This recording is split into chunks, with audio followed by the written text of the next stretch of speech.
चुका है। ये चीफ जस्टिस के ओहदे से ये नायल हो चुका है।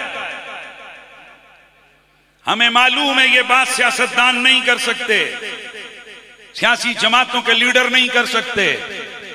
काजी फायद ईसा जो तुमने फैसला दिया है चंद दिन कबल, तुमने आईन पाकिस्तान से गद्दारी की है।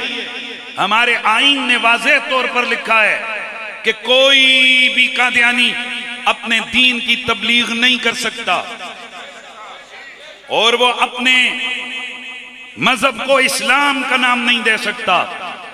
ये एजेंटी के तौर पर इस्तेमाल हुआ है काजी फायद ईसा। इसने जो फैसला दिया है और इसने 1984 का जो ऑर्डिनेंस था उसने उसकी जो रूह थी उसको मुतासिर किया है। और ये जो इस तरह के चीफ जस्टिस हैं, जिस तरह पिछला था उससे पिछला था, इन खबीसों के, इन बेगैरतों के ये जो फैसले होते हैं, एक ने आसिया मलूना को यहां से आजाद किया, एक ने इसी तरह कदियानियों की जनाब चमचगीरी की, और अभी इसने की है। आपको पता है क्यों? ये सब इसलिए करते हैं ताकि यहां से रिटायरमेंट के इनके साल 6 महीने रहते हैं, ताकि जब ये रिटायर हो तो ये अपने बैरून मुल्क के सालमन क्या बोलते हैं साइलम अप्लाई कर सकें और वहां अपने जो जिनके ये हक में फैसले कर रहे हैं ये उनके जनाब जाकर चमचगीर बन के उनके जनाब टुकड़ों पे पल सकें और ये कहें कि जी हमने चूंकि आपके हक में फैसला दिया था लिहाजा हमें हमारी जान का खतरा है वगैरह वगैरह। हम कहते हैं चीफ जस्टिस काजी फायद ईसा, तुम जैसे पहले भी आए गए मर गए, मेरे नबी की खत्म नबुव्वत का झंडा कल भी ले रहा था, आज भी ले रहा। और अगली बात सुनो, अगली बात सुनो, अगली बात सुनो, और होंगे जो रसूल के दीन के लिए खत्म नबुव्वत की अजमत के लिए बोलते हुए शर्मा जाएं, घबरा जाएं, उन्हें डर हो कि हमें जेल में डाला जाएगा। मैं कैमरों के सामने कहता हूं जो मेरे मुस्तफा की खत्म नबुव्वत का बागी है मेरे जूते की नाक पे है।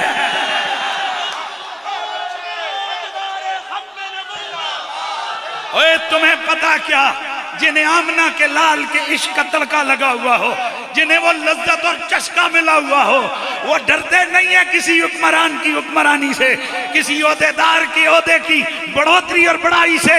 हम कहते हैं कि फिलफौर काजी फायद ईसा, तुमने अपने तुम्हारा जो ओहदा है तुमने उससे गद्दारी की है, तुमने कादियानियों के हक में अपना फैसला दिया है और इंशाअल्लाह ये सुप्रीम कोर्ट में ये दोबारा हम अपील पे इस फैसले के खिलाफ जाएंगे और लार्जर बेंच इसका फैसला करेगा।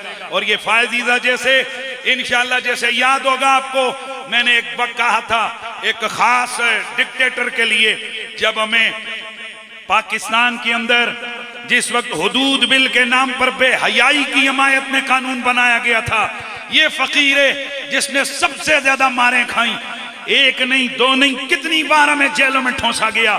मैं जब वापस बाहर आया तो मेरे नमाजी परेशान होकर मुझसे देख रहे थे, तो मैंने उनको कहा था ये जिस डिक्टेटर ने हुजूर की शरीयत के खिलाफ ये कानून बनवाया है ये पाकिस्तान में ही नहीं घुसेगा, ये एड़ियां रगड़ रगड़ के ये दफा हो जाएंगे। मैंने कहा था लोगों, ये आमना के लाल का गुलाम मौला अली का मलंग ये इसी मिंबर पे बैठ के अजमत शाने रिसालत बयान करता रहेगा। खत्म नबूवत, नहीं नहीं हाथ चुक के जरा, ताजदारे खत्म नबूवत, ताजदारे खत्म नबूवत, ताजदारे इस बात को पल्ले बांधो।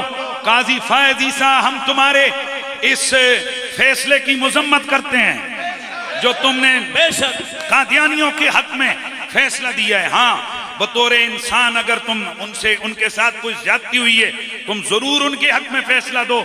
हमारे नबी ने खुद यहूदियों के हक में कई फैसले दिए।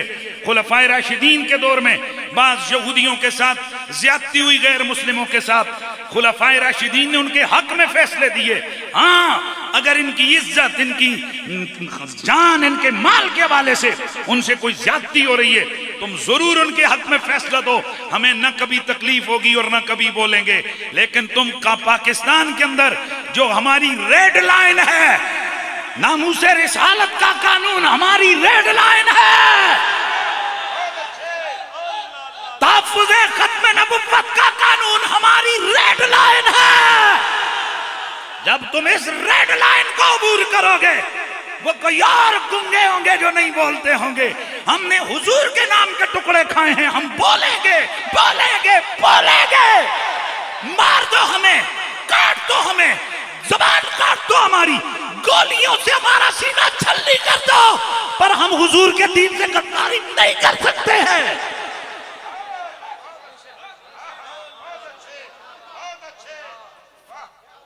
तुम सियासी तुम छल्ले हो किसी के, हमने तुम्हारे खिलाफ कोई बात नहीं की। ये तुमने जो कुछ गंद घोले पाकिस्तान में जो इस वक्त हालात बने, हम उस पर नहीं बोले, ये तुम्हारा डोमेन है, हमारा डोमेन नहीं है। लेकिन तुम तहफ्फुज़ नामूस रिसालत के हवाले से गड़बड़ करोगे, हम बोलेंगे। और इस वक्त आप लोग भी चेक करना है आपने, कितने मौलवी पाकिस्तान में गूंगे बनेंगे और कितने बोलेंगे। बातें करनी आसान होती हैं, घर में बैठ के किसी पे उंगली उठाना आसान होती है, सरे बाजार सरे बज़्म ललकार के बात करना और होती है। हमें नतीजों से कोई फिक्र नहीं है, जो मर्जी है इसका नतीजा निकले, लेकिन हम बिल्कुल डंके की चोट पे कहते हैं कादी फायज़ ईसा का फैसला नामंजूर है। बहरहाल न बन